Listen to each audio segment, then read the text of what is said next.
Good morning and welcome to this week's Sermon Slider.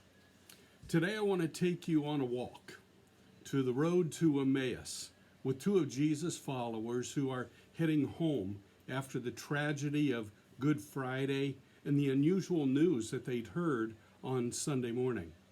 While Jesus had ridden the road to Jerusalem in triumph, the events of the week that followed seemed anything but triumphant as these two men walked and talked about what had happened the previous week. They were confused, they were discouraged. Thinking back over the previous week, they recalled Jesus cleansing the temple and the chief priest and others plotting to have him killed, the religious leaders questioning his loyalty and his authority. And then Judas was paid off to betray Jesus. Jesus was arrested while praying in the Garden of Gethsemane. He was mocked, he was beaten, and tried before the Sanhedrin. He was taken to Pilate, who sent him to Herod, who sent him back to Pilate, who finally gave in to the shouts of the people and handed Jesus over to be crucified. He died just a few short hours later and was buried in a borrowed tomb. But then, 3 days later, his body came up missing.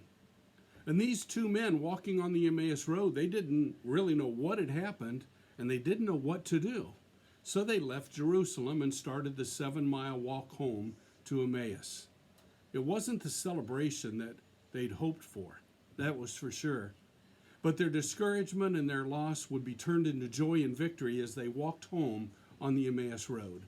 This is how the story begins in Luke 24. I'm just going to read verses 13 through 18. Now on the same day, two of them were going to a village called Emmaus, about 7 miles from Jerusalem. They were talking with each other about everything that had happened. And as they talked and discussed these things with each other, Jesus himself came up and walked along with them, but they were kept from recognizing him.